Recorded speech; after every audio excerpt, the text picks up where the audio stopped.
आप सबका हमारे इस नए प्रोग्राम में स्वागत है। आज से हम एक नई सीरीज की शुरुआत कर रहे हैं जो वर्ष भर आपको मिलती रहेगी। इसके ठीक पहले वाले वीडियो लेक्चर में हम लोगों ने अपने विजन को क्लियर किया था कि जो हमारा डिजिटल प्लेटफॉर्म है वो किस प्रकार काम करेगा और उस डिजिटल प्लेटफॉर्म पर क्या क्या चीजें आपको मिलेंगी। तो मैं फिर से एक बार दोहराना चाहूंगा कि आपको कहीं भी भटकने की आवश्यकता नहीं है। हमारे डिजिटल प्रोग्राम में आप एक बेहतर कॉम्पिटिटिव बन करके निकलेंगे, बशर्ते अगर आप हमें फॉलो करेंगे तो जो भी बातें हम बता रहे हैं अगर उसको पूरा करेंगे तो अब केवल ऑनलाइन जो पढ़ाई कर रहे हैं उनके लिए तो हमारा प्लेटफॉर्म कारगर है ही है। साथ ही साथ मैं बताना चाहूंगा कि जो हमारे ऑफलाइन प्रोग्राम में स्टूडेंट्स जुड़े हैं, ऑफलाइन प्रोग्राम के बाद ये ऑनलाइन प्रोग्राम घर पर यहां से पढ़ के जाने के बाद अगर आधे घंटे हम लोगों को फॉलो करेंगे तो निश्चित तौर पर ये बहुत ही कारगर सिद्ध होगा। पूरे भारत में कहीं भी किसी भी संस्थान में जो भी लोग ऑफलाइन जुड़े हों, किसी भी जगह से हमसे ना जुड़ करके कहीं भी जुड़े हों, वो भी अगर हमें फॉलो करेंगे डिजिटल प्लेटफॉर्म पर तो निश्चित तौर पर उनके लिए भी बहुत ही कारगर सिद्ध होगा। तो माने केवल ये हम अपने ऑफलाइन बच्चों के लिए काम नहीं कर रहे हैं, ये एक ऐसा काम है कि आप कहीं भी किसी भी जगह से ऑफलाइन जुड़े हैं तो ऑनलाइन आप जुड़िए और आगे और भी बहुत से ऐसे प्रोग्राम हैं जो आपको, लेकिन एक बार में सारे प्रोग्राम नहीं, समय समय पर हर स्टेप पर कंप्यूटर की शुरुआत जब से होती है, पढ़ाई की शुरुआत और पढ़ाई का अंत, तो हर जगह अलग अलग स्टेप, अलग अलग चीजों की आवश्यकता होती है। तो अलग अलग लोगों के लिए अलग अलग चीजें हैं। आज के इस वीडियो लेक्चर के माध्यम से मैं एक नई सीरीज की शुरुआत कर रहा हूं जिसके अंतर्गत हम विषयवार चुनिंदा टू दी पॉइंट उन खास सवालों को हल कराने का प्रयास करेंगे जो बहुत ही इंपॉर्टेंट हैं एग्जाम के पॉइंट ऑफ व्यू से, जो घूम फिर के पूछे ही जाते हैं। मैं ये नहीं कह रहा हूं कि जो भी सब्जेक्ट लूंगा उसको पूरा हल कराऊंगा, ना तो मैं कभी पूरा किसी भी चीज को हल कराऊंगा कि सब कुछ एक एक पॉइंट ऐसा मैं हल कराने वाला नहीं हूं। हाँ, इसमें वो सारे सवाल कवर किए जाएंगे और बहुत बेहतर तरीके से एक्सप्लेन होंगे और जो नियमित होंगे, वर्ष भर मिलेंगे। हाँ, बस इस सीरीज में ब्रेक कब होगा, जब कोई एग्जाम डिक्लेयर हो जाएगा और जैसे ही कोई एग्जाम डिक्लेयर होगा तो उस एग्जाम के पुराने पूछे गए सवाल पूरी तरह से सॉल्व करा के उस एग्जाम के अकॉर्डिंग आपका दिमाग मेंटेन करके हम लोग छोड़ेंगे।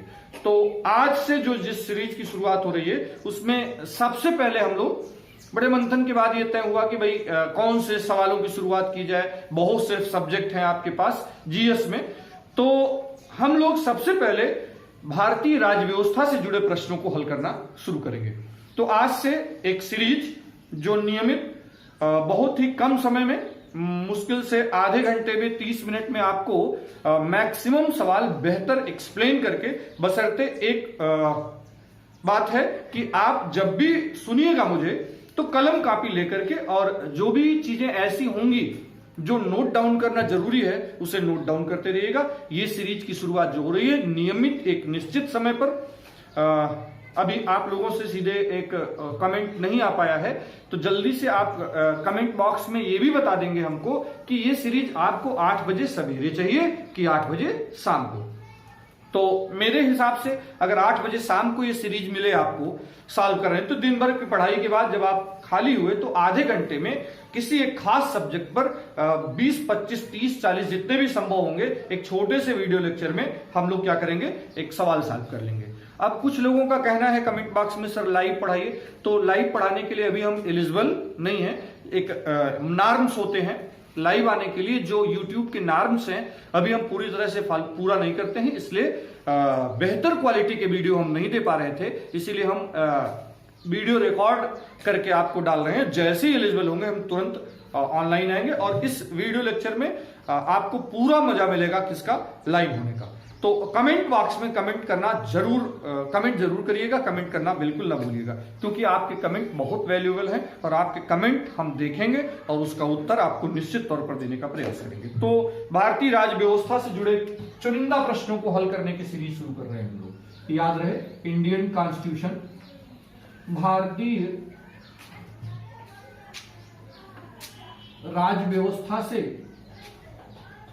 जुड़े चुनिंदा प्रश्नों को हल करने की सीरीज की शुरुआत आज से हो रही है। समय समय पर हर सब्जेक्ट पर आपको क्लासेस भी मिलती रहेंगी, लेकिन अभी जिन कंडीशंस में है एक नई सीरीज, ये सीरीज हमेशा चलती रहेगी, सबके लिए है। ये कोई खास सेगमेंट के लिए नहीं, खास लोगों के लिए नहीं है, ये सबके लिए है। जो पढ़ चुके हैं भारतीय राज्य व्यवस्था उनके लिए तो और बेहतर है, जो नहीं भी पढ़े हैं तो अगर वो इसे सुनेंगे तो उनकी एक समझ बहुत बेहतर होगी और सवालों से उनका परिचय होगा। तो हमारे साथ बने रहिए। अगर आप चाहते हैं कि आपका समय, श्रम, धन नष्ट न हो और उसका सदुपयोग हो पाए, तो जब भी देखिए तो पूरे वीडियो को अंत तक देखिएगा। साथ ही साथ सब्सक्राइब करना, लाइक करना और शेयर करना न भूलिएगा। तो आज से हम लोग अपनी जो शुरुआत कर रहे हैं उसमें सबसे पहला सवाल हम लोग लेते हैं। सवाल है, एक निर्वाचित संविधान सभा द्वारा भारत के संविधान का निर्माण करने का प्रस्ताव किया गया था। एक निर्वाचित संविधान सभा द्वारा भारत के संविधान के निर्माण का प्रस्ताव किया गया था। यह सीधी सी बात है कि कॉमन सवाल पूछ रहे हैं कि जो भारत का संविधान है वो बना कैसे? एक निर्वाचित संविधान सभा द्वारा। भारत का संविधान किसने बनाया है? एक निर्वाचित संविधान सभा ने बनाया है। तो ये पूछ रहे हैं कि जो भारत के संविधान बनाने के लिए निर्वाचित संविधान सभा का प्रस्ताव आया था वो किसकी ओर से आया था? 4 विकल्प हैं आपके पास, A, B, C और D। विकल्प ए कहता है साइमन कमीशन। कमेंट बॉक्स में आप उत्तर भी दीजिएगा, जिनको पता है वो आंसर दे सकते हैं। साइमन कमीशन, हर सवाल पर आपके लिए उत्तर देने का पर्याप्त अवसर होगा। संविधान सभा का कॉन्सेप्ट किसने दिया था? भारत शासन अधिनियम 1935 में, इंडियन काउंसिल एक्ट 1935 में भारत के निर्वाचित संविधान सभा के बारे में कोई कॉन्सेप्ट था कि क्रिप्स मिशन में ऐसा कोई प्रस्ताव था? क्रिप्स मिशन में ऐसा कोई प्रस्ताव था या ब्रिटिश कैबिनेट डेलीगेशन द्वारा, ब्रिटिश कैबिनेट डेलीगेशन द्वारा?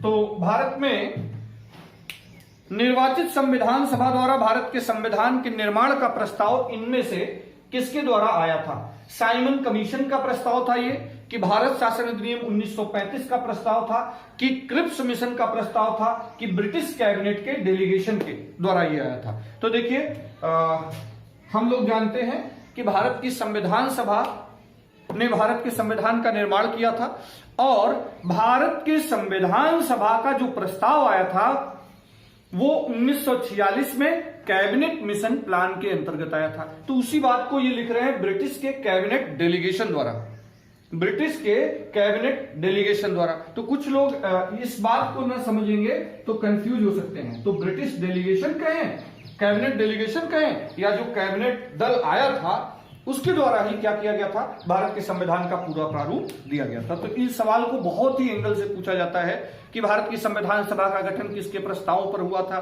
भारत के संविधान सभा का विचार इनमें से किसके द्वारा आया था, या भारत के संविधान सभा द्वारा निर्माण, भारत के संविधान के निर्माण का प्रस्ताव किसकी ओर से आया था? तो आपका उत्तर होगा ब्रिटिश कैबिनेट डेलीगेशन या कैबिनेट मिशन प्लान के अंतर्गत। ठीक, तो भारत में संविधान सभा के द्वारा भारत के संविधान के निर्माण का प्रस्ताव किसके द्वारा आया था? सवाल ये था। कमेंट बॉक्स में आप उत्तर देने के लिए स्वतंत्र हैं, आप देते रहेंगे और जितना एफर्ट करेंगे उतना बेहतर करेंगे, जितना एफर्ट करेंगे उतना बेहतर करेंगे। क्योंकि हम लोग देखे हैं कि प्रैक्टिस क्यों जरूरी है, प्रैक्टिस क्यों जरूरी है। कुछ लोगों को लगेगा कि हम तो कॉन्स्टिट्यूशन पढ़ चुके हैं या कोई भी सब्जेक्ट पढ़ चुके हैं तो उसमें क्या जरूरी नहीं है। तो हम पहले भी बता चुके हैं कि पढ़ाई अलग है, तैयारी अलग है। स्ट्रेटेजिक पढ़ाई का नाम तैयारी है। बहुत से लोग पढ़ते हैं लेकिन परिणाम तक नहीं पहुंचते हैं। क्लास पूरी होती है, सिलेक्शन कुछ लोगों का होता है। पूरी क्लास में सिलेक्शन और नॉन सिलेक्शन वालों में कोई अंतर आप नहीं कर सकते हो। इस अंतर को आप एक सेंस में देख सकते हो। सचिन तेंदुलकर को हम लोग बता सकते हैं कि ये नहीं कहा जा सकता है कि उनको क्रिकेट का ज्ञान नहीं था। हम लोग जानते हैं कि वो तो जैसे क्रिकेट के लिए पैदा ही हुए थे, उनको क्रिकेट का भगवान कहा जाता है। एक से बढ़कर एक उन्होंने क्या बनाई, रिकॉर्ड बनाए अपने फील्ड में। लेकिन हम देखेंगे कि जिस दिन वो अंतिम क्रिकेट खेल रहे थे उस दिन भी शाम को मैदान पर उतरे थे और कुछ प्रैक्टिस किया था और फिर अगले दिन क्या किया था, मैदान में उतरे थे। तो अगर सचिन के पास क्रिकेट का ज्ञान था तो वो हर मैच के पहले शाम को, या कोई विदेशी दौरा होता है तो वो लोग पहले ही जाकर के क्यों खेलते हैं। अगर इतना ज्ञान है और ज्ञान के बाद जरूरी नहीं है, तो वहां से एक सीख मिलती है हम लोगों को कि ज्ञान होना अलग चीज है, लेकिन ज्ञान को सही ढंग से, सही मायने में, सही जगह लगाने के लिए जरूरी है कि उस पिच के अनुकूल हम अपने को बदल सकें। अर्थात जिस एग्जाम में जा रहे हैं उसके अकॉर्डिंग एक प्रैक्टिस बहुत जरूरी होती है। इसीलिए ये सीरीज आपके लिए हम लेकर के आए हैं और ये सीरीज नियमित चलती रहेगी, वर्ष भर चलती रहेगी। आइए हम लोग सवालों की ओर बढ़ते हैं। लिखा है कि इन व्यक्तियों में से कैबिनेट मिशन का सदस्य नहीं था। तो सीधी सी बात है, सवाल है कि ए, बी, सी और डी 4 विकल्प हैं। 4 विकल्पों में नाम दिया है sir Pethick Lawrence, A V Alexander, Stafford Cripps. Sir Pethick Lawrence, A V Alexander और विलियम वुड, स्ट्रैफोर्ड क्रिप्स। तो ये कह रहे हैं कि इन चारों में से sir Patrick Lawrence, A V Alexander, William woods और क्रिप्स, इन 4 विकल्पों में से कौन कैबिनेट मिशन में शामिल नहीं था। ठीक पहले वाला सवाल, कैबिनेट मिशन प्लान 1946 में आया, उसके प्रस्तावों पर भारत में संविधान सभा का गठन किया गया और भारत की संविधान सभा द्वारा 2 साल 11 महीने 18 दिन में भारत का विश्व का सबसे विस्तृत लोकतांत्रिक संविधान बनकर के तैयार हुआ, जिस मूल संविधान में कुल 395 अनुच्छेद, 22 भाग और 8 अनुसूचियां थी, जिसके लिए कुल 12 सत्र आयोजित किए गए और 114 बैठकें आयोजित की गई थी। 60 से अधिक देशों के संविधानों का हमारे संविधान निर्माताओं ने क्या किया था, समीक्षा की थी, अध्ययन अध्यापन किया था। उसके बाद जो भारतीय परिस्थितियों के अनुरूप फिट था उन सबको क्या किया, ग्रहण किया और 26 नवंबर 1949 को भारत का संविधान बनकर तैयार हो जाता है।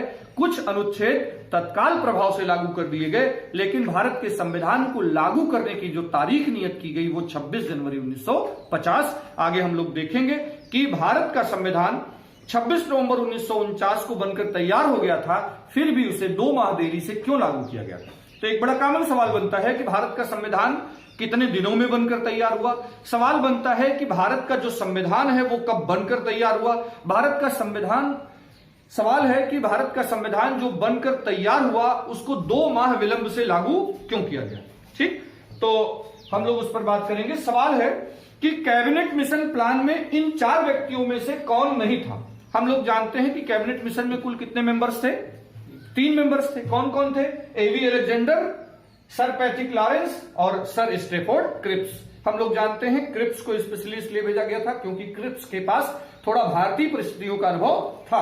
क्रिप्स प्रस्ताव में वो आए थे भारत। इस कैबिनेट मिशन प्लान की जो अध्यक्षता कर रहे थे वो कौन कर रहे थे, सर पैट्रिक लॉरेंस। जो इसमें हेड थे वो सर पैट्रिक लॉरेंस थे। तो कौन नहीं होगा, चार्ल्स वुड। ये विलियम वुड जो नाम आ रहा है ये इसमें शामिल नहीं थे। ठीक, तो 3 सदस्यीय कैबिनेट मिशन था जो 1946 में भारत आता है और उनके प्रस्तावों पर भारत में संविधान सभा का गठन किया गया। सवाल है कि 1946 में निर्मित अंतरिम सरकार में कार्यपालिका परिषद के उप सभापति थे। हम लोग जानते हैं कि जब सेकेंड वर्ल्ड वॉर की समाप्ति के बाद, द्वितीय विश्व युद्ध की समाप्ति के बाद 1945 में परिस्थितियां बहुत ही डिफरेंट हो जाती हैं। वैश्विक हालात बहुत ही बदल चुके होते हैं। जैसे अब कोविड-19 के बाद दुनिया के हालात बदलने वाले हैं। दुनिया बहुत परिवर्तित हो चुकी है। दुनिया में बहुत चीजें अब बदलने वाली हैं। अर्थव्यवस्था और सब चीजों में, लोगों की जीवन शैली में बहुत बड़े परिवर्तन होने वाले हैं और लगातार परिवर्तन हो रहे हैं। 1945 में सेकेंड वर्ल्ड वॉर के बाद हम लोग क्या देखते हैं कि वैश्विक एक परिवर्तन आता है। इंग्लैंड में आम चुनाव होते हैं। इंग्लैंड के आम चुनाव में वहां पर जो लिबरल पार्टी थी, जो उदार दल था, उसकी सरकार आ जाती है। और भारत की आजादी के समय इंग्लैंड के प्रधानमंत्री कौन थे? क्लीमेंट एटली।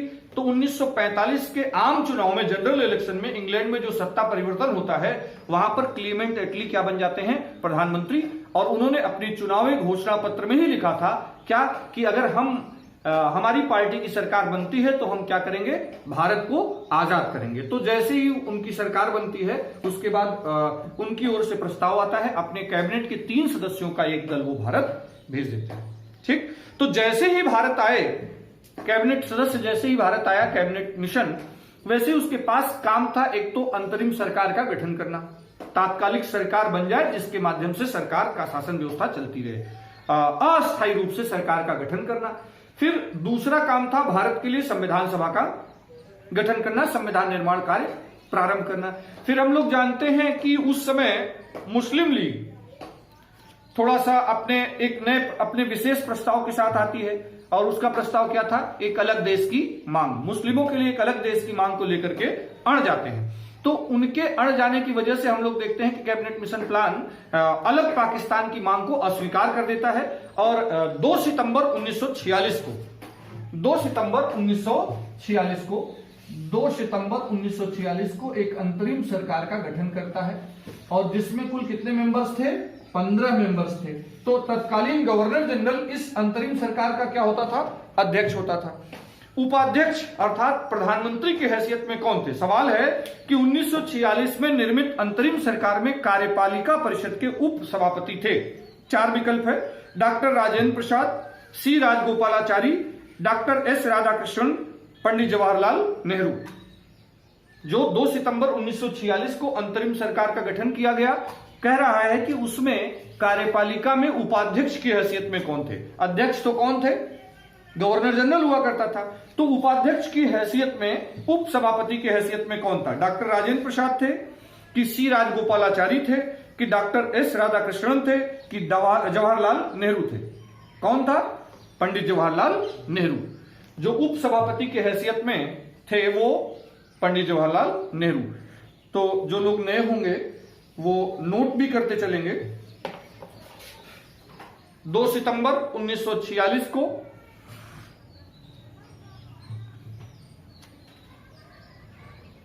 गठित अंतरिम सरकार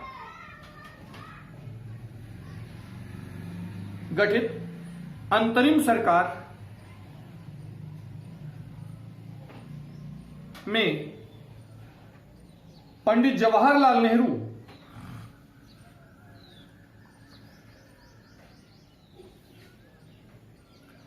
उपाध्यक्ष की हैसियत में थे। उपाध्यक्ष की हैसियत में थे।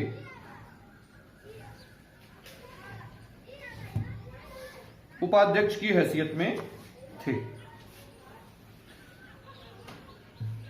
सवाल है, भारतीय इतिहास के संदर्भ में प्रांतों से संविधान सभा के सदस्य, भारत के संविधान सभा के इतिहास में प्रांतों से संविधान सभा के सदस्य, कह रहा है कि भारत के इतिहास में, बढ़िया सवाल है, इसे ध्यान दीजिएगा, भारत के इतिहास में डैश प्रांतों से संविधान सभा के सदस्य, प्रांतों से संविधान सभा के सदस्य, dash A B C D, उन प्रांतों के लोगों द्वारा सीधे निर्वाचित हुए थे। कह रहा है कि भारत के इतिहास में प्रांतों से संविधान सभा के जो मेंबर्स थे, विकल्प ए, उन प्रांतों के लोगों द्वारा सीधे निर्वाचित हुए थे। प्रांतों के लोगों द्वारा सीधे निर्वाचित हुए थे। विकल्प बी, भारतीय राष्ट्रीय कांग्रेस तथा मुस्लिम लीग द्वारा नामित थे। कह रहा है कि भारतीय राष्ट्रीय कांग्रेस आईएनसी और मुस्लिम लीग की ओर से नामित मेंबर थे भारत की संविधान सभा में, कि प्रांतीय विधानसभाओं द्वारा निर्वाचित हुए थे। प्रांतीय विधानसभाओं द्वारा निर्वाचित हुए थे, कि सरकार द्वारा संवैधानिक मामलों में उनकी विशेषज्ञता के लिए चुने गए थे। कि सरकार द्वारा कह रहे हैं चुने गए थे, ऐसे लोगों को सरकार ने चुना था जो बहुत ही संविधान के मामले में विशेषज्ञ थे। ये सीधी सी बात है। ये पूछना चाहते हैं कि जो प्रांतों से संविधान सभा के सदस्य चुने गए थे वो कैसे चुने गए थे? सरकार ने उनका चयन किया था, जो खास बड़े विशेषज्ञ लोग थे उनको उठा करके समाज से ले आकर रखा था, कि प्रांतीय सभा के सदस्यों ने उनको चुना था, कि आईएनसी और मुस्लिम लीग जैसे जो हमारे संगठन थे उन दिनों उनकी ओर से नामित व्यक्ति थे कि भाई आप चले जाओ, कि प्रांतों के लोगों द्वारा उनका सीधा चयन किया गया था। सवाल ये, भारत के इतिहास में प्रांतों से संविधान सभा के जो मेंबर्स थे वो कैसे चुने गए थे? हम लोग जानते हैं कैबिनेट मिशन प्लान 1946 के प्रस्तावों पर भारत में संविधान सभा का गठन किया गया था। भारत की संविधान सभा में कुल 389 सदस्य थे। आगे चलकर भारत और पाकिस्तान का विभाजन जब सैद्धांतिक रूप से तय हो जाता है तब क्या किया जाता है, जब जून 1947 का माउंटबेटन प्लान आ जाता है तो भारत की संविधान सभा का फिर से पुनर्गठन होता है। तो जब तक पुनर्गठन नहीं था, मूल प्रस्ताव में संविधान सभा में कुल कितने मेंबर थे? 389 सदस्य थे। तो बताना है कि भारत के इतिहास के संदर्भ में जो भारत के संविधान सभा के मेंबर्स थे वो कहां से आए थे? हम लोग जानते हैं कि हम लोगों के पास समय कम था, प्रत्यक्ष निर्वाचन कराने के लिए समय चाहिए था, इसलिए डायरेक्ट इलेक्शन नहीं कराया जाता है, इनडायरेक्ट इलेक्शन कराया जाता है। हम लोगों ने क्या देखा है कि भारत में जो कैबिनेट प्रस्तावों के अंतर्गत भारत के संविधान सभा का गठन किया गया था वो किसके द्वारा चुने गए थे? ये है कॉन्स्टिट्यूशनल असेंबली, इसमें कुल 389 मेंबर्स आ रहे थे। और ये जो चयन हम कह सकते हैं कि भारत की संविधान सभा आंशिक रूप से निर्वाचित थी और आंशिक रूप से नामित थी। क्यों कह सकते हो निर्वाचित और नामित? क्योंकि इनमें से कुछ मेंबर्स तो कैसे आने थे? चुन करके आने थे। कहां से? जो भारत का ब्रिटिश प्रांत था उन सब जगहों से, ठीक। और कुछ को क्या करना था? नामित करना था। जो देशी रियासतों के प्रतिनिधि थे उनका इलेक्शन नहीं हुआ था। देशी रियासतों के प्रतिनिधि जो कॉन्स्टिट्यूशनल असेंबली में शामिल हुए थे उनका इलेक्शन नहीं हुआ था, बल्कि वो प्रतिनिधि के तौर पर अर्थात उस देशी राजा की ओर से नामित सदस्य थे। जिनका इलेक्शन हुआ था वो भी प्रत्यक्ष इलेक्शन नहीं था, अर्थात देश की जनता ने, प्रांतों की जनता ने उनको सीधे वोट नहीं किया था, बल्कि प्रांतीय सभा के जो मेंबर्स थे उन्होंने ही चुना था। तो हम लोग देखेंगे कि यह है प्रांतीय सभा के सदस्य और यहां है देश की जनता। तो देश की जनता ने किसको चुना था? प्रांतीय सभा के सदस्यों को। और प्रांतीय सभा के सदस्यों ने किसको चुना था? हमारी कॉन्स्टिट्यूशनल असेंबली संविधान सभा के सदस्यों को। तो क्या कहा जा सकता है कि जो संविधान सभा थी वो देश की जनता का अप्रत्यक्ष प्रतिनिधित्व कर रही थी और देश के प्रांतीय सभा के सदस्यों का प्रत्यक्ष प्रतिनिधित्व कर रही थी। तो आपका उत्तर क्या होगा? प्रांतीय विधानसभाओं द्वारा ये निर्वाचित किए गए थे, ठीक। फिर से उसी तरह का सवाल है, थोड़ा आसान सवाल है तो इसको और अच्छे से समझ सकते हैं आप। संविधान सभा में सदस्यों का चुनाव कैसे हुआ था? 4 विकल्प। सीधे जनता द्वारा, अभी हम लोग देख करके आए कि भारत की संविधान सभा जनता द्वारा सीधे नहीं चुनी गई थी। जनता ने प्रांतीय सभा के सदस्यों को चुना था और प्रांतीय सभा के सदस्यों ने कॉन्स्टिट्यूशनल असेंबली के मेंबर्स को चुना था। तो जो कॉन्स्टिट्यूशनल असेंबली चुनी गई थी वो प्रांतीय सभा के प्रत्यक्ष सदस्यों के प्रत्यक्ष निर्वाचन द्वारा और जनता के अप्रत्यक्ष मत द्वारा, ठीक। तो संविधान सभा में सदस्यों का चुनाव कैसे हुआ था बताना ये है। सीधे जनता द्वारा? बिल्कुल गलत है। भारतीय राष्ट्रीय कांग्रेस के नामांकन द्वारा? यह भी बात बिल्कुल गलत है। हाँ, कुछ नामित सदस्य आए थे लेकिन वो भारतीय राष्ट्रीय कांग्रेस, मुस्लिम लीग, हिंदू महासभा के नहीं थे। वो कहां से थे? देशी राजाओं के प्रतिनिधि थे। भारतीय राज्यों के शासकों से नामांकन द्वारा? तो पूरी तरह से भारतीय राजाओं के नामांकन द्वारा संविधान सभा गठित नहीं की गई थी, प्रांतीय सभाओं द्वारा। तो सही उत्तर क्या होगा कि भारत के संविधान सभा के सदस्यों का चुनाव कैसे हुआ था? प्रांतीय सभा के सदस्यों द्वारा। सवाल है कि संविधान सभा की पहली बैठक की अध्यक्षता किसने की थी? भारत के संविधान सभा के पहली बैठक की अध्यक्षता किसने की थी? इसी सवाल को दूसरे एंगल से पूछते हैं कि भारत के संविधान सभा की उद्घाटन बैठक की अध्यक्षता किसने की थी? या इसी सवाल को दूसरे एंगल से पूछता है कि भारत में संविधान सभा के अस्थायी अध्यक्ष कौन थे? या सवाल पूछता है कि भारत के संविधान सभा के अस्थायी अध्यक्ष कौन थे और कब चुने गए? ठीक, तो इस तरह के कई सवाल बनते हैं। बस आपको अगर दो बात तैयार रहे तो आप इससे जुड़े सारे सवाल हल कर सकते हो। तो सीधी सी बात है, एक बात तो ये कि 9 दिसंबर 1946 9 दिसंबर 1946 को क्या हुआ था? भारत के संविधान सभा की पहली बैठक कहां हुई थी? संविधान सभा की बैठक होती कहां थी? हम अभी लास्ट पार्ट में अपने करंट वाले पार्ट में पढ़े थे ना, वहां पर जब संसद सेंट्रल विस्टा प्रोजेक्ट पर बात किया हम लोगों ने, तो वहां पर बात किया था जो संविधान सभा काम कर रही थी वो आज की जो संसद भवन है उसमें सर्कुलर है। वर्तमान संसद भवन हमारी सर्कुलर है, उसमें हम लोग जानते हैं कि 3 बिल्डिंग है, एक लोकसभा कक्ष, एक राज्यसभा कक्ष और एक सेंट्रल हॉल है, लाइब्रेरी कक्ष है। तो जो संविधान सभा बैठक कर रही थी कहां पर? संसद भवन के सेंट्रल हॉल में। ठीक, तो दिल्ली में बैठक होती थी। संविधान सभा कहां काम कर रही थी? दिल्ली में काम कर रही थी। 9 दिसंबर 1946 को वो जो पहली बैठक हुई उसमें अध्यक्षता किसने किया? यही हो गई उद्घाटन बैठक या पहली बैठक। तो कौन अध्यक्ष रहा यहां इस तारीख को?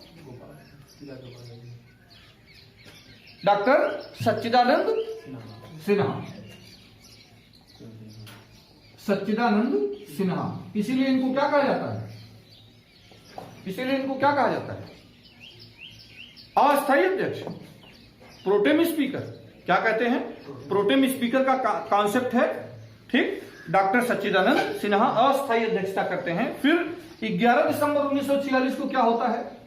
संविधान सभा की जो बैठक होती है उसमें हम लोगों ने क्या देखा कि डॉक्टर राजेंद्र प्रसाद क्या चुन लिए गए?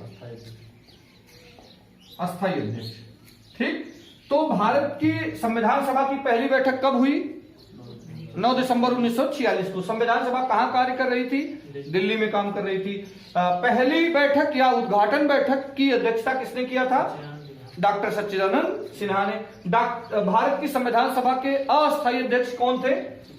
किस तारीख को भारत की संविधान सभा को अस्थायी अध्यक्ष मिल गया? 11 दिसंबर 1946 को। भारत के संविधान सभा के अस्थायी अध्यक्ष कौन थे? डॉक्टर राजेंद्र प्रसाद। तो इस तरह से सवाल, अगर आपको ये दो बात पता हो तो देखिए सवाल है, संविधान सभा के चुने हुए अस्थायी अध्यक्ष कौन थे?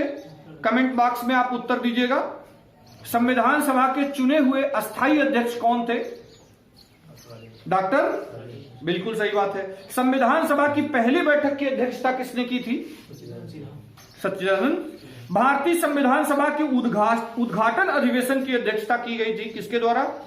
सच्चिदानंद। भारत के संविधान निर्मात्री सभा के अध्यक्ष कौन थे? डॉक्टर, बिल्कुल। अब अस्थायी पहली बैठक ये नहीं पूछ रहा है ना, अस्थायी अध्यक्ष ये हैं तो अध्यक्ष के तौर पर ये चुने जाएंगे। तो सवाल है कि भारत की संविधान निर्मात्री सभा के अध्यक्ष कौन थे?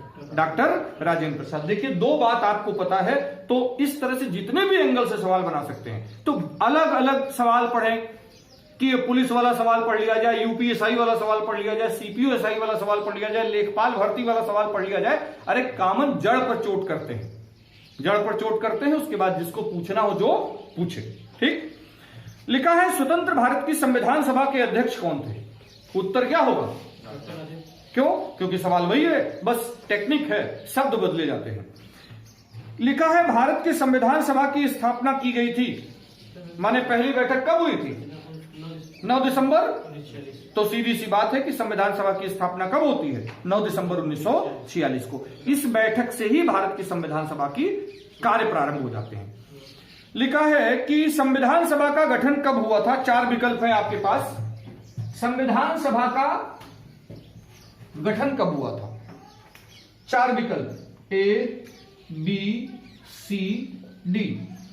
एक जगह लिख रहे हैं विकल्प ए में दिसंबर 1946 में, नवंबर 1950 में, जनवरी 1950 में, और अगस्त 1947 में। इतने विकल्प हैं, 4 विकल्प। विकल्प ए कह रहा है दिसंबर 1946 में, विकल्प बी कह रहा है नवंबर 1950 में, विकल्प सी कह रहा है जनवरी 1950 में, विकल्प डी कह रहा है अगस्त 1947 में। तो सवाल है कि भारत की जो संविधान सभा है उसका गठन कब हुआ था?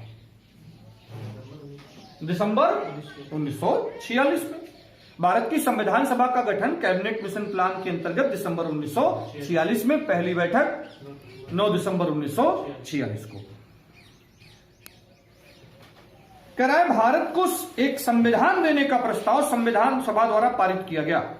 भारत को एक संविधान देने का प्रस्ताव पारित किया गया संविधान सभा द्वारा कब? 4 विकल्प हैं आपके पास।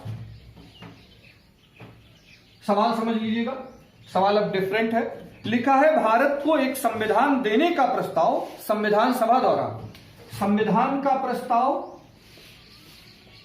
संविधान सभा पारित करती है और तो कोई पारित करेगा नहीं। तो ये संविधान सभा ने संविधान देने का प्रस्ताव कब पारित किया था? ठीक, तो कब पारित करेगा? 4 विकल्प हैं आपके पास। 26 जनवरी 1950 लिखे हैं, 26 जनवरी 1950 को। 26 जनवरी 1950 तो एक बड़ी खास तारीख है। 26 जनवरी 1950 को क्या हुआ था? भारत गणतंत्र बना था और भारत का संविधान लागू होने की जो तारीख है वो क्या है? 26 जनवरी 1950 है। 20 फरवरी 1947 को कह रहे हैं, 1947 को। कमेंट बॉक्स में आंसर देने का प्रयास करते रहिएगा। सवाल है भारत को एक संविधान देने का प्रस्ताव भारत की संविधान सभा द्वारा कब पारित किया गया? 26 जुलाई 1946 को, 26 जुलाई 1946 को कि 22 जनवरी 1947 को। ठीक, तो आपके पास 4 विकल्प हैं। भारत को एक संविधान देने का प्रस्ताव संविधान सभा द्वारा कब पारित किया गया? 4 विकल्प। 26 जनवरी 1950, 20 फरवरी 1947, 26 जुलाई 1946, 22 जनवरी 1947 को। 22 जनवरी 1947 बिल्कुल सही उत्तर है आपका, 22 जनवरी 1947 को। हम लोग जानते हैं कि भारत की संविधान सभा ने जब कार्य प्रारंभ किया तो 13 दिसंबर 1946 को भारत की संविधान सभा में पंडित नेहरू की ओर से एक उद्देश्य प्रस्ताव आया था। और वह उद्देश्य प्रस्ताव कब पारित होता है? 22 जनवरी 1947 को। यही उद्देश्य प्रस्ताव क्या था? संविधान देने का प्रस्ताव था। तो भारत के लिए एक संविधान प्रस्ताव जो था वो संविधान सभा द्वारा 22 जनवरी 1947 को पारित किया जाता है। जो किसकी ओर से आया था? पंडित जवाहरलाल। कब आया था? 13 दिसंबर 1946 को। ठीक, 13 दिसंबर 1946 को भारत के संविधान सभा में नेहरू द्वारा एक प्रस्ताव आता है जिसको उद्देश्य प्रस्ताव हम लोग कहते हैं। ऑब्जेक्टिव था जिसमें संविधान निर्माण, भाई ये संविधान सभा क्यों बनाई गई है, इसका पर्पज क्या है, ये उद्देश्य। और फिर हम लोग जानते हैं कि फाइनली यही संशोधित होकर के क्या बनता है? ये उद्देश्य प्रस्ताव ही संशोधित होकर के क्या बना? हमारे संविधान की प्रस्तावना बनता है। ठीक, अगला सवाल है कि भारत की संविधान सभा के सम्मुख, भारत के संविधान सभा के समक्ष संविधान की प्रस्तावना का प्रस्ताव किसने रखा? पंडित नेहरू ने। कब रखा था? 13 दिसंबर 1946 को। वह प्रस्ताव पारित कब होता है?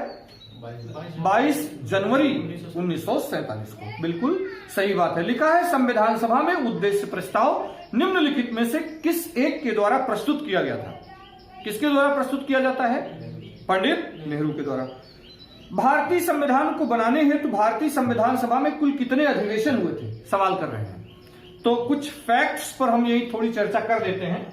ठीक, फिर सवालों की ओर आगे बढ़ते हैं। थोड़ा सा जो फैक्ट है उस पर बात कर लेते हैं, तब आगे चलते हैं। कलम चलाते रहिएगा और जो भी कमेंट बॉक्स में आप उत्तर दे सकते हैं उसका उत्तर देने का पूरा प्रयास करिएगा।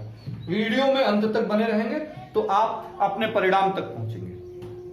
और ये एक सीरीज जो हम लोगों ने शुरू की है क्वेश्चंस को सॉल्व कराने की, उसमें सबसे पहले हम लोग भारतीय राज व्यवस्था के चुनिंदा स्टैंडर्ड सवालों को ले रहे हैं, जिससे हर प्रकार के एग्जाम आपके और बाकी छोटे मोटे सवाल हम सवालों को हल कराने में ही डिस्कस करते रहेंगे। बस आपको दिमाग खोलकर कलम खोलकर रखना है, कलम और कॉपी पर नोट डाउन करते रहेंगे और आप बहुत अच्छी तरह से भारतीय राज व्यवस्था से जुड़े प्रश्नों को बहुत अच्छे से हल कर पाओगे। गारंटीड जीएस में भारतीय राज व्यवस्था कुछ ऐसे हिस्से होते हैं जहां पर आप 100% कर सकते हो। तो भारतीय राज व्यवस्था जीएस में उन सब्जेक्ट्स में से है जहां पर 100% सवाल हल किए जाते हैं, एक भी सवाल गलत नहीं किया जा सकता है।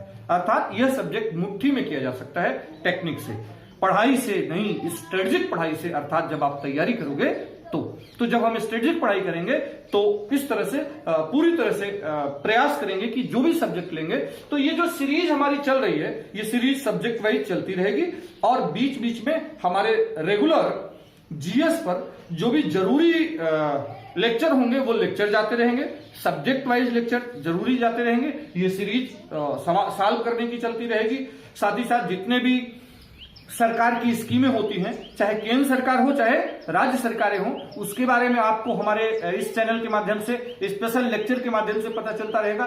2 पॉइंट ऑफ व्यू से, एक तो सामान्य नागरिक के नाते, एक जागरूकता के नाते, एक पूरे देश में एक समस्या है, स्कीमें बहुत है, इंप्लीमेंट नहीं होती है, उसके पीछे कारण है कि हम लोग जानते नहीं, और दूसरा सवाल भी आते हैं।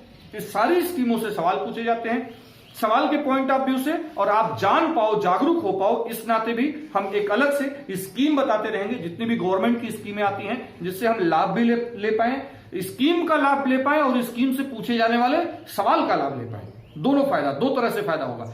और साथ ही साथ एक एग्जाम कॉर्नर के तौर पर हम काम करेंगे और आपके लिए पूरा प्रयास करेंगे कि जो भी एग्जाम से जुड़ी इंफॉर्मेशन किसी भी परीक्षा संस्थान की होगी, सबसे पहले लेकर हम आप तक पहुंचेंगे। जो एक कठिनाई होती है बच्चों को कि जानकारी नहीं हो पाती कौन से एग्जाम है, इसके लिए एलिजिबल है कि नहीं, तो उसकी एक अलग से जानकारी आपको मिलती रहेगी हमारे इस प्लेटफॉर्म पर। तो अब आगे के लिए एकदम निश्चिंत रहिए। अगर आप हमसे जुड़े हैं तो सारे एग्जाम के बारे में आपको जानकारी मिलेगी, गवर्नमेंट की सारी स्कीम की जानकारी मिलेगी, मैथ, रीजनिंग, जीएस की जानकारी मिलेगी, हिंदी का एक कंप्लीट लेक्चर मिलेगा और सभी सवाल, सभी विषयवार सीरीज चलेगी जिसमें हम चुनिंदा सवालों को सॉल्व कराएंगे। जैसे एक बार में 500 चुनिंदा सवालों को हम लोगों ने भारतीय राज्य व्यवस्था के स्टैंडर्ड सवालों को हल कर लिया, तो उससे क्या होगा, एक माइंड सेट होगा। और कभी भी आपको एग्जाम में जाने से पहले प्रैक्टिस करनी है तो हमारे घंटे 2 घंटे के लेक्चर होंगे, उनको आप सुन लो, पूरा क्या हो जाएगा, पेपर सॉल्व हो जाएगा। तो एक तरह से फिर से चीजों को रिकॉल करके आप जाओगे। अगला सवाल है आपके लिए,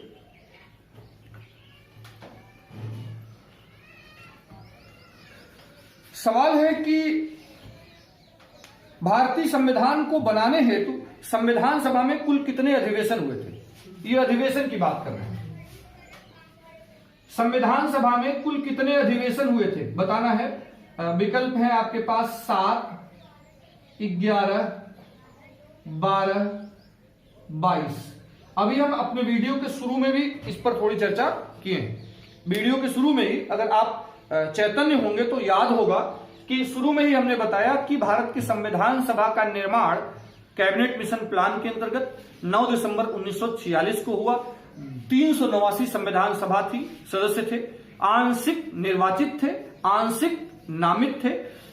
2 साल 11 महीने 18 दिन की कड़ी मेहनत के बाद भारत के संविधान सभा के सदस्यों ने कुल कितने सत्र आयोजित किए, कुल 12 सत्र आयोजित किए। कुछ जगहों पर कंफ्यूजन होता है, 11 सत्र तो 12वां सत्र कौन सा था। जब 24 जनवरी 1950 को भारत के संविधान सभा का अंतिम सत्र आता है, 11वें सत्र में भारत का संविधान बनकर तैयार हो जाता है 26 नवंबर 1949 को। लेकिन 12वां सत्र आता है कब, 24 जनवरी 1950 को, जहां पर संविधान सभा समाप्त नहीं की जाती है, बल्कि क्या कर दिया गया, उसे एक अंतरिम संसद के तौर पर मान लिया गया, जब तक कि संविधान सभा द्वारा निर्मित संविधान लागू न हो जाए और उस नए संविधान के अकॉर्डिंग भारत में नई संसद भवन का निर्माण, नई संसद का गठन नहीं हो जाता है, सरकार नहीं आ जाती है, तब तक के लिए अंतरिम संसद के तौर पर काम कर रही थी। तो कुल कितने सत्र आयोजित किए गए थे, 12 सत्र आयोजित किए गए थे, 114 बैठकें आयोजित की गई, 60 से ज्यादा देशों के संविधानों का अध्ययन किया गया। 2 साल 11 महीने 18 दिनों में क्या किया जाता है, भारत के संविधान का निर्माण। और वो जो भारत का संविधान बनकर तैयार हुआ उसमें कुल थे 395 अनुच्छेद, 22 भाग और 8 अनुसूचियां, ये मूल संविधान था। और ये बना क्या? विश्व का सबसे विस्तृत संविधान। अपने निर्माण पर ये विश्व का सबसे विस्तृत संविधान, सबसे लंबा संविधान बनकर के तैयार होता है। ठीक, तो भारत के संविधान को बनाने हेतु भारत की संविधान सभा में कुल 12 अधिवेशन होते हैं। नोट कर लीजिएगा, क्योंकि 24 जनवरी 1950 को भारत की संविधान सभा पुनः समवेत होती है और वहां पर संविधान सभा समाप्त नहीं होती है, वह अंतरिम संसद बन जाती है। लिखा है, भारत के संविधान सभा की अंतिम बैठक की सही तिथि को बताइए। भारत के संविधान सभा की अंतिम बैठक की सही तिथि को बताइए। अभी तुरंत हम लोगों ने चर्चा किया, अंतिम तिथि, अंतिम बैठक कौन सी थी? 24 जनवरी 1950। कुछ लोग यहां गलती करते हैं, 26 नवंबर 1949 बताते हैं। तो 26 नवंबर 1949 को भारत का संविधान बनकर तैयार हुआ। संविधान सभा फिर से पुनः समवेत हुई कब? 24 जनवरी 1950 को, और उसी दिन अंतिम रूप से संविधान सभा के सदस्यों ने भारत के संविधान पर हस्ताक्षर किए थे। ठीक, तो सवालों को जितना बेहतर पढ़ेंगे, सवालों को जितना बेहतर पढ़ करके समझेंगे, उतना जल्दी और उतना बेहतर उत्तर देंगे। गलती हम लोग कहां करते हैं? पेशेंस। कंपटीशन फाइट करने के लिए सबसे बड़ी जरूरी चीज है पेशेंस होना चाहिए, तैयारी में भी और तैयारी के बाद एग्जामिनेशन हॉल में। कितना आपका धैर्य काम करता है उसी पर डिपेंड होता है कि आप बेहतर। बहुत लोग बहुत अच्छे से पढ़े रहते हैं, लेकिन एग्जाम वाले दिन जाकर के सब गड़बड़ कर देते हैं। तो किसी को फोबिया हो जाता है, एग्जाम का फोबिया हो जाता है, किसी को बुखार हो जाता है, किसी को सरदर्द हो जाता है। 2 घंटा जिसका बेहतर बीतेगा एक कंपटीशन की दुनिया में। आपके पास बहुत ज्ञान है, किसी काम के नहीं हो अगर रिजल्ट नहीं हो। आपके पास बहुत ज्ञान है, आप किसी काम के नहीं हो अगर पिच पर 2 घंटा सही नहीं कर पाए। तो आपका नॉलेज किसी काम का, जिस नॉलेज तो ज्ञान तो कभी बेकार नहीं होता है, लेकिन जिस काम के लिए आप अपने ज्ञान को संचित किए थे उस काम में वो परिणाम तक नहीं पहुंचेगा। बाकी तो ज्ञान की दुनिया अनंत है, ज्ञान की दुनिया असीमित है, यह अंतिम सांस तक चलती है। इस पढ़ाई का कोई अंत नहीं है और ज्ञान कभी बेकार नहीं जाता है। लिखा है, भारत के संविधान सभा के निर्माण के समय संवैधानिक सलाहकार कौन थे? ये संविधान सभा के संवैधानिक सलाहकार के बारे में पूछ रहे हैं। संविधान सभा के संवैधानिक सलाहकार की बात कर रहे हैं। संवैधानिक सलाहकार, भारत के संविधान सभा का संवैधानिक सलाहकार कौन था बताना है। विकल्प 4 हैं आपके पास, ए, बी, सी, डी। विकल्प ए में लिखा है डॉक्टर बी आर अम्बेडकर महोदय थे। विकल्प बी में है डॉक्टर राजेंद्र प्रसाद। विकल्प सी में बी एन राव और विकल्प डी में है के एम मुंशी। के एम मुंशी। कमेंट बॉक्स में आंसर दीजिएगा, आपके पास पूरा अवसर है। भारत की संविधान सभा के सलाहकार कौन थे? भारत की संविधान सभा के संवैधानिक सलाहकार कौन थे? 4 विकल्प, doctor B R Ambedkar, doctor Rajendra Prasad, B N Rau, K M Munshi. Bharat में संविधान सभा के संवैधानिक सलाहकार बी एन राव थे। कौन थे? बी एन राव थे, बेनेगल नरसिंह राव।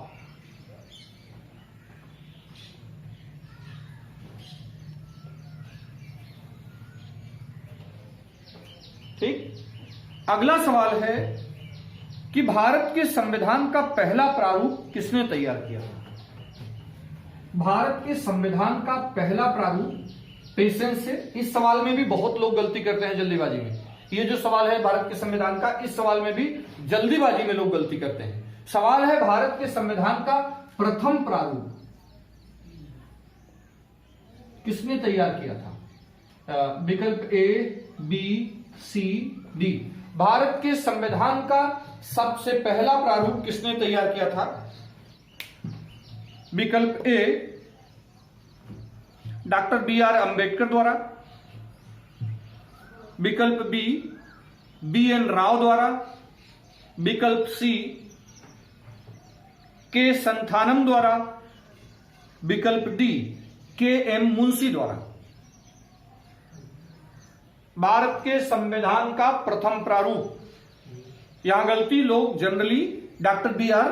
अंबेडकर मार करके चले आते हैं, तो बाद में परेशान होंगे कि ये सही थे, पता नहीं कहां चला गया, नंबर क्यों कट गया, सवाल कैसे गलत हो गया, दावा भी करते हैं। मित्रों, प्रारूप समिति बिल्कुल सही बात है।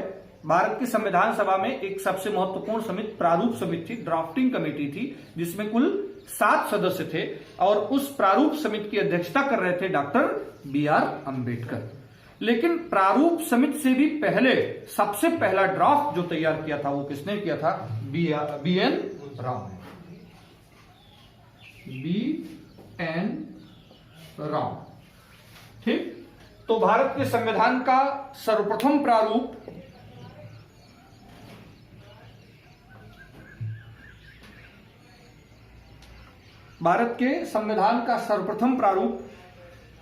संविधान सभा के सलाहकार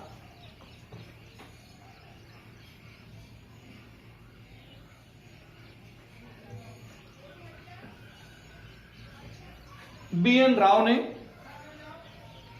तैयार किया था।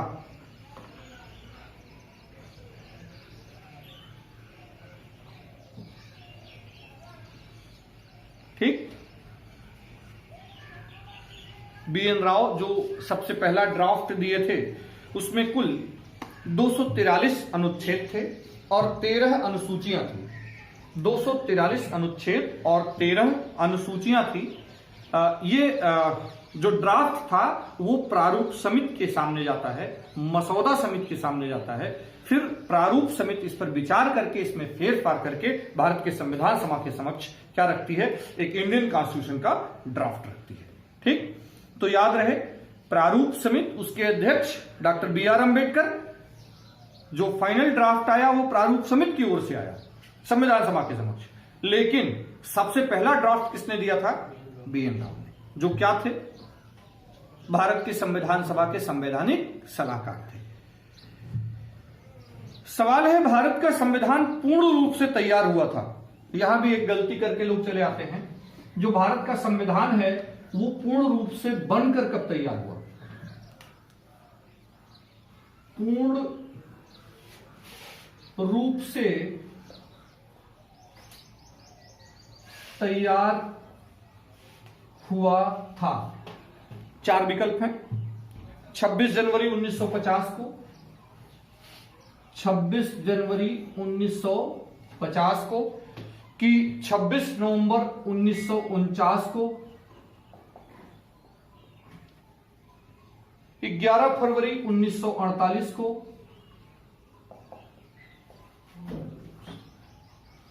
कि इनमें से कोई नहीं, नन ऑफ एवर या दीज। ठीक। बताइए, भारत का संविधान पूर्ण रूप से बनकर तैयार हुआ था कब तैयार होता है? 26 नवंबर 1949 को। भारत का संविधान पूरी तरह से बनकर तैयार हो गया कब? कुछ लोग 24 जनवरी 1950, कुछ लोग 26 जनवरी 1950, इस तरह का कंफ्यूजन करते हैं। 26 जनवरी 1950 की तारीख लागू होने की तिथि है, बन जाएगा तभी तो लागू होगा। बनकर तो प्रिपेयर हो गया था 26 नवंबर 1949 को। इस बात की जानकारी कि भारत का संविधान कब बनकर तैयार हुआ, इसकी सूचना कहां से मिलेगी आपको? कहां से? इस बात की जानकारी आपको भारत के संविधान की प्रस्तावना से मिलेगी। भारत के संविधान की प्रस्तावना की जो अंतिम लाइनें हैं, अंतिम पंक्ति है, उसमें हम लोग देखते हैं आज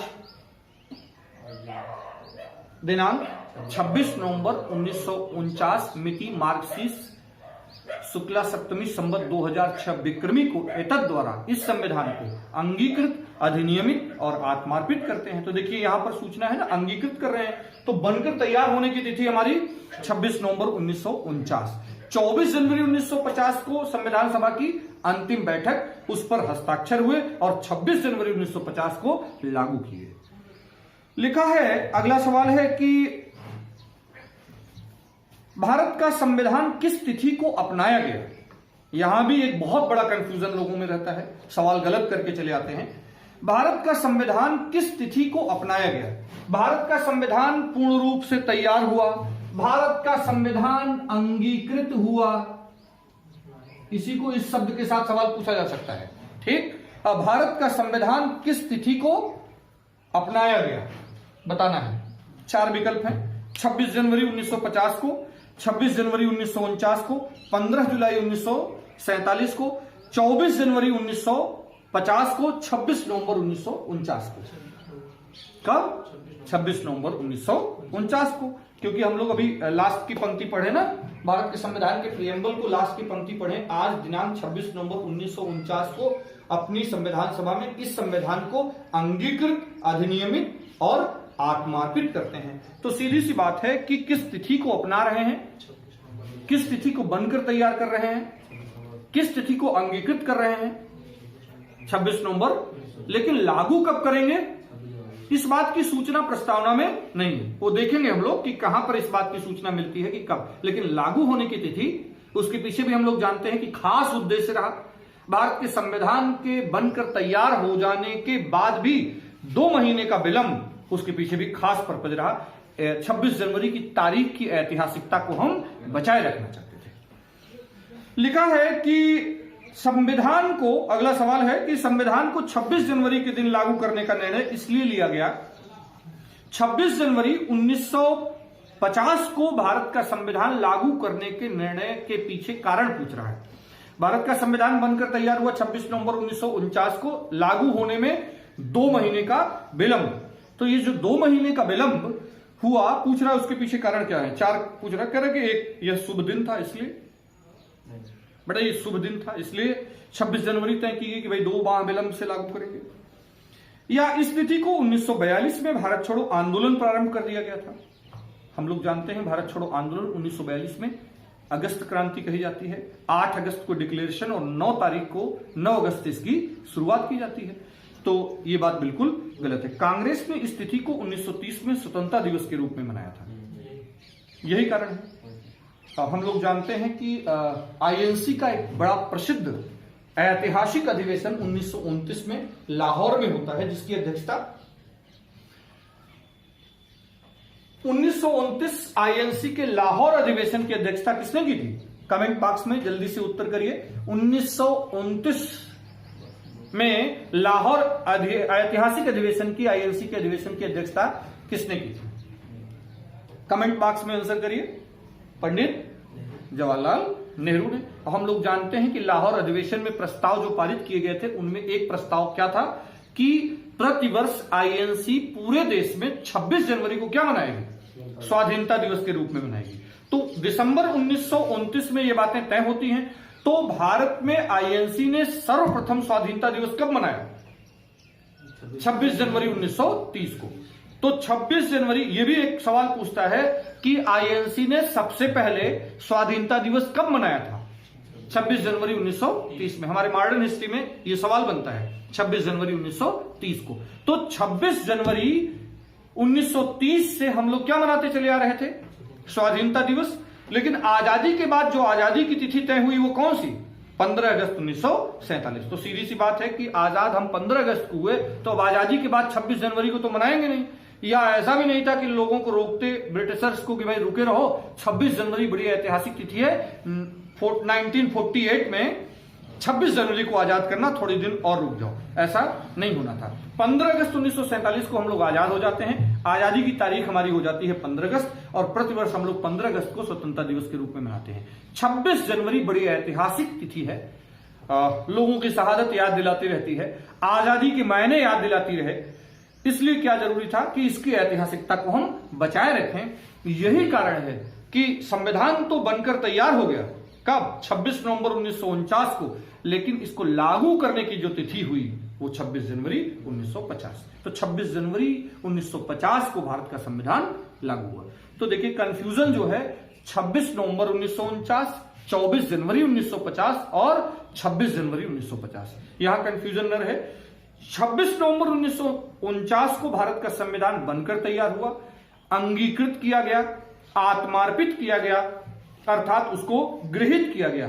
24 जनवरी 1950 को क्या होता है, भारत के संविधान सभा की अंतिम बैठक होती है। उस पर लोगों ने अंतिम रूप से, संविधान सभा के सदस्यों ने हस्ताक्षर किए थे और 26 जनवरी 1950 से भारत का संविधान लागू हुआ था। तो लागू होने की तिथि हमारी 26 जनवरी 1950 है। तो उसके पीछे कारण है कि कांग्रेस इस तिथि को 1930 से क्या मनाते चली आ रही थी, स्वाधीनता दिवस। लिखा है कि भारत के संविधान को अपनाया गया, किसके द्वारा, भारतीय संसद के द्वारा भारत का संविधान एक्सेप्ट किया गया। उस समय तो भारत की कोई संसद थी नहीं जो भारत का संविधान बना, संविधान सभा थी। ब्रिटिश संसद द्वारा इसको एक्सेप्ट ब्रिटिश की संसद कर रही थी कि गवर्नर जनरल द्वारा इसको एक्सेप्ट किया गया कि संविधान सभा द्वारा। साफ साफ लिखा है प्रियम्बल में, हम भारत के लोग भारत को ऐसा बनाना चाहते हैं, उसके समस्त सभी नागरिकों को ये सब देना चाहते हैं। इसीलिए अपनी संविधान सभा में आज साफ साफ लिखा है, अपनी संविधान सभा में कब, आज 26 नवंबर 1949 को एतद द्वारा इस संविधान को क्या करते हैं, अंगीकृत, अधिनियमित और आत्मार्पित करते हैं। तो सीधी सी बात है कि भारत के संविधान को एक्सेप्ट किया किसने, संविधान सभा ने। किसकी ओर से, we the people of India, हम भारत के लोग की ओर से। किसकी ओर से एक्सेप्ट किया, हम भारत के लोग, गिविंग आवर सेल्फ, आत्मार्पित करते हैं। ठीक, ये लिखे हैं कि जो भारत की संविधान सभा थी उसमें जो डॉक्टर बी.आर. अंबेडकर थे वो संविधान सभा में कहां से चुने गए थे, संविधान सभा में प्रतिनिधित्व कर रहे थे, वो कहां से कर रहे थे, पश्चिम बंगाल से, तत्कालीन मध्य भारत से, पंजाब से, बंबई प्रेसिडेंसी से। इन 4 विकल्पों में आपका उत्तर क्या होगा, पश्चिम बंगाल से, बंबई प्रेसिडेंसी से, तत्कालीन मध्य भारत से कि पंजाब से।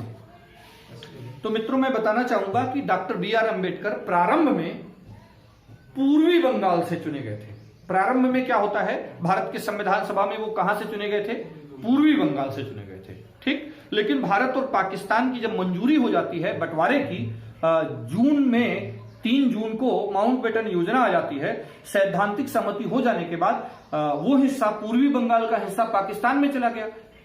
तो पाकिस्तान में चले जाने के बाद फिर से इनका कहां से निर्वाचन होता है, ये फिर से चुने जाते हैं कहां से, बंबई प्रेसिडेंसी से। बंबई प्रेसिडेंसी में पूना का प्रतिनिधित्व कौन कर रहे थे, डॉक्टर बी.आर. अंबेडकर। एक सवाल है कि महात्मा गांधी निम्नलिखित में से, संविधान सभा में निम्नलिखित में से भारत की किस क्षेत्र का प्रतिनिधित्व कर रहे थे, अर्थात कहां से चुने गए थे, पश्चिम बंगाल से, पूर्वी बंगाल से, तत्कालीन मध्य भारत से कि इनमें से कहीं से नहीं, इनमें से कहीं से नहीं। क्यों कहीं से नहीं, इसलिए क्योंकि महात्मा गांधी भारत की संविधान सभा में नहीं शामिल थे।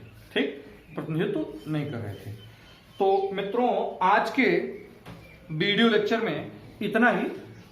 हमने बताया कि हम अब वीडियो लेक्चर के माध्यम से ही आप तक आएंगे, क्योंकि YouTube के नॉर्म सभी हमारे पूरे न होने की वजह से जो पिक्चर क्वालिटी होनी चाहिए वो बेहतर नहीं है। तो जब पिक्चर क्वालिटी बेहतर नहीं होती, साउंड अच्छे से नहीं मिलता, तो हमारा आपका जो समय है, श्रम है, मेहनत है, वो बेकार न जाए इसलिए। और आपको पूरी तरह से इस तरह से छोटे छोटे वीडियो लेक्चर के माध्यम से हम जो सीरीज शुरू किए हैं भारतीय राज व्यवस्था की, छोटे छोटे वीडियो लेक्चर में 30-30, 40-40 सवालों का जो ग्रुप होगा, इस तरह से चुनिंदा भारतीय राज व्यवस्था के स्टैंडर्ड सवालों को हम हल कराएंगे। ठीक, तो आज पहली सीरीज है। पहली सीरीज में पेन कॉपी से पूरा फायदा लेने का प्रयास करिएगा। कल के वीडियो लेक्चर में इससे आगे कमेंट बॉक्स में एक बात जरूर बताइएगा हमको कि ये जो सीरीज, जो सॉल्व करने की, प्रश्नों को सॉल्व कराने की सीरीज हमने शुरू की है, ये हमारा जो जीएस का लेक्चर होगा उससे हट करके होगा।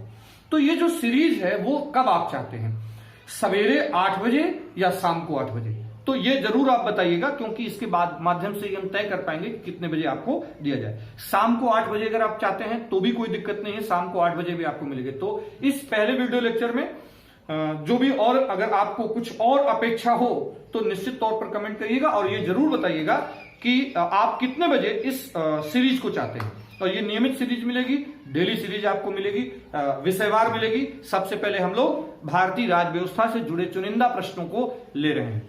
ठीक, अंत में हमारे YouTube चैनल को सब्सक्राइब करना, लाइक करना, बेल आइकन दबाना और शेयर करना न भूलें। शेयर जरूर करें। धन्यवाद। कल इससे आगे